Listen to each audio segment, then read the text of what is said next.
Pernah nggak sih ngebayangin ada buku pelajaran yang misinya itu bukan cuma ngajar, tapi juga mengubah rasa takut jadi rasa suka? Nah, hari ini kita bakal ngintip sebuah buku teks matematika dari Indonesia yang mencoba melakukan hal persis seperti itu. Coba deh kita jujur-jujuran, buat banyak orang kan, matematika itu identik sama cemas sama pusing. Nah, buku ini langsung menantang itu semua dari halaman pertama dengan satu pertanyaan simpel tapi kuat banget. Gimana ya kalau pelajaran matematika itu nggak nakutin sama sekali? Dan ini dia misinya, ditulis jelas banget, mengubah persepsi dari menakutkan jadi menyenangkan. Ini bukan cuma tujuan loh, ini kayak sebuah janji. Nah, pergeseran dari takut ke senang inilah yang bakal kita kulik bareng-bareng. Oke, kita mulai turnya ya. Kita lihat dulu gimana buku ini ngejelasin misinya. Yang pertama kali bikin saya kagum tuh, betapa terbukanya mereka soal tujuan ini.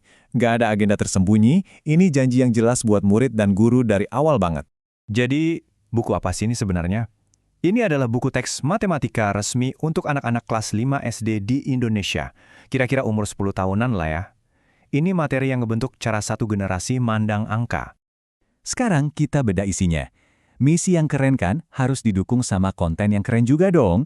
Jadi, apa aja sih yang dipelajari anak-anak ini dan gimana cara buku ini menyajikannya? Ya, pastinya kurikulumnya mencakup dasar-dasarnya, bilangan, pecahan, geometri, dan data. Semua topik standar ada di situ. Tapi yang benar-benar bikin beda itu bukan apa yang diajarin, tapi gimana cara mereka bikin konsep-konsep ini jadi hidup. Coba lihat deh, pinter banget kan pendekatannya? Buat ngenalin konsep bilangan besar yang abstrak, mereka nggak mulai dari teori. Mereka langsung pakai uang rupiah. Sesuatu yang nyata, yang anak-anak lihat tiap hari. Jadi jembatan pertama mereka ke dunia matematika. Pendekatan visualnya juga luar biasa. Buat ngajarin keliling, lupain deh gambar kotak yang ngebosenin.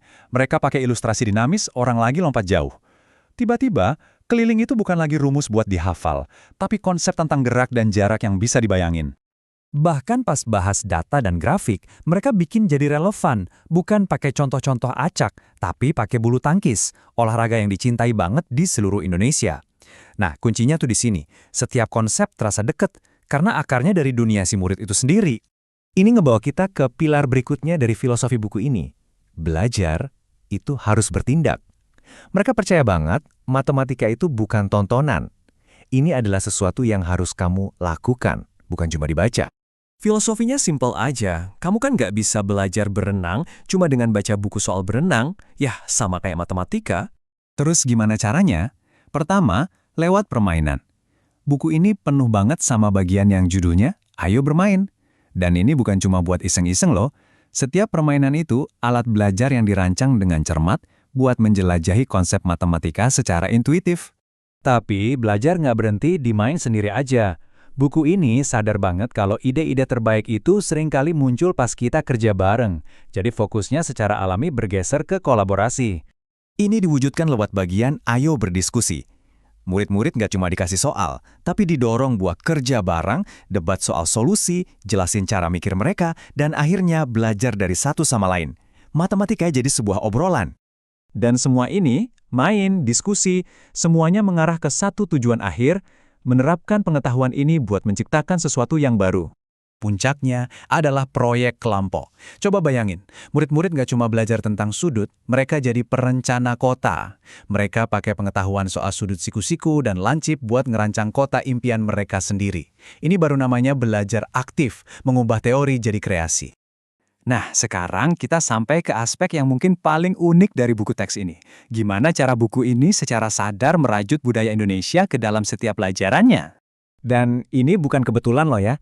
Kata pengantar bukunya dengan bangga bilang kalau kegiatan belajarnya dirancang buat mengangkat nilai-nilai budaya bangsa.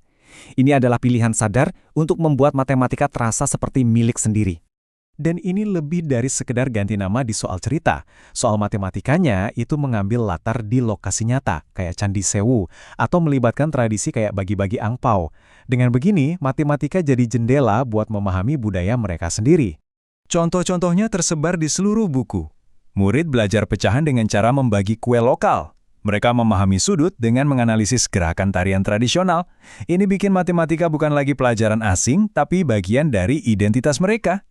Jadi apa nih kesimpulan dari semua ini? Kalau kita jumlahkan semua pendekatan ini, relevansi dunia nyata, belajar sambil praktek, dan integrasi budaya, hasilnya apa ya? Intinya, rumusnya tuh simple tapi kuat banget.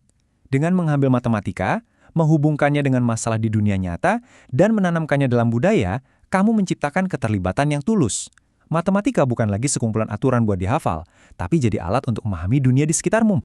Intinya, pendekatan ini mengubah hubungan siswa dengan matematika. Dari yang tadinya takut, jadi penasaran. Fokusnya bergeser dari sekedar nyari jawaban yang benar, menjadi belajar untuk bertanya pertanyaan yang tepat tentang dunia di sekitar mereka. Ini bikin kita mikir lebih jauh. Coba deh bayangin sejenak, apa yang bisa kita capai kalau setiap mata pelajaran, sejarah, sains, bahasa, diajarkan dengan tingkat keterhubungan dan relevansi yang sama dengan kehidupan kita sehari-hari.